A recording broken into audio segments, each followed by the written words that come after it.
For the time that we are here today, the sermon title is just simply, You Need a Leah. You need a Leah, not Princess Leia, but you need a Leah. And this is so interesting to me that as I read this particular text, there's two women that Jacob has married, they're sisters. You have Rachel, and then you also have Leah. And Leah reminds me of things that we didn't really ask for, things that we really didn't even want, the things that we overlook, but yet God has placed them into our life for such a time as this, so that we can be productive, so that we can have the best in life. And so sometimes because we are distracted with the glitz and the glamour, we don't really look at the foundation. And we know that if the foundation is faulty, even in our understanding of Christ and our church life, if we understand that if our foundation is faulty, that we will surely fall away. So it doesn't matter what you add to the foundation or how beautiful the $1 million house looks like, but if it is on a weak foundation, it cannot be ultimately productive, and it will not stand. The layers in our life are the things that we have forgotten about at times, the things that we don't invest in, the things that we don't increase in, the things that we don't see the benefit in it because it requires too much work and it don't look like God. And so we have those things. So we have these issues that come into our life and cause us to be distracted. It causes us to lose our focus. If we look at the text, if we go to Genesis, let's go there, Genesis chapter 29, verse 14. We see that Jacob has just finished being a trickster. He's on the run, and he goes to his mama's people. And Laban gives him an offer.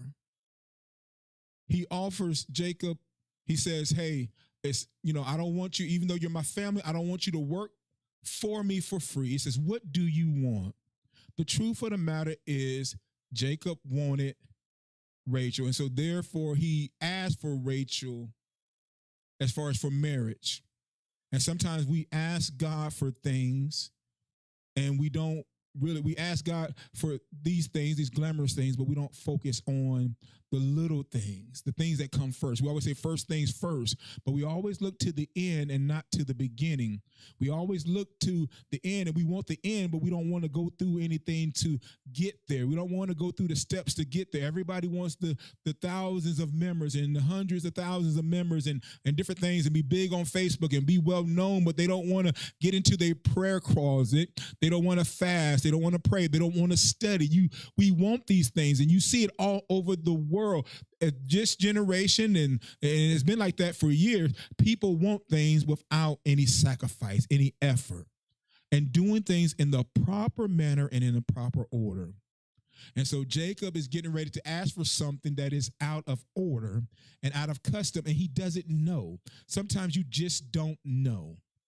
You haven't sat long enough in one place to figure out what is the custom. What does God want me to do right now in this season? What does God want me to say right now in this season? Is this a time for me to lead? Is it a time for me to follow? Is it a time for me to dig, or is it a time for me to plow? Is it time for me to sow? What do you want me to do? And sometimes we are so comfortable with the easy things and the things that get us the quick results, and we don't focus on the things that are hard. He said, we do the things that are easy and you get easy, weak results. But if you do the things that are hard and tough, you receive the benefits and you know how to do it. I remember when I was coming up, my father knew that I had a calling on my life. And most people who were in my situation, they were going straight out the gate. They were ministers. They were getting, they had their license and they were going to preach. And my father said to me, he says, I want you to know the foundations of the church and how a church is supposed to be run. He says, I want you to be a deacon.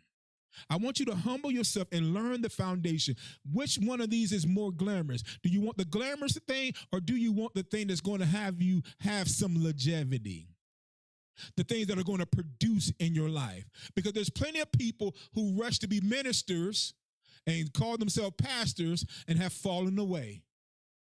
But when you take the step to be a good brother and you become a good deacon, and then God allows you to be licensed, and then maybe one day you become a pastor, you know all the steps and you know how it's done. You know what right looks like.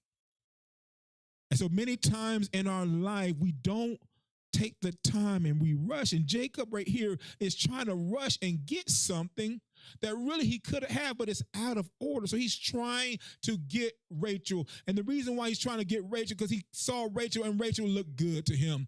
The Bible says he loved Rachel. He wanted what he wanted. And the Bible says that he worked for Rachel for 7 years. That was an agreement. I'm going to work for you to get your daughter for 7 years. And after 7 years, we can get married. And the Bible says he loved her so much. He desired her so much that it was like days. They went by like nothing. Sometimes you're in a situation and you just feel like you just grind. You hate to get up and go to your work and your job, and you don't even realize why you are in that position and why you're in that job.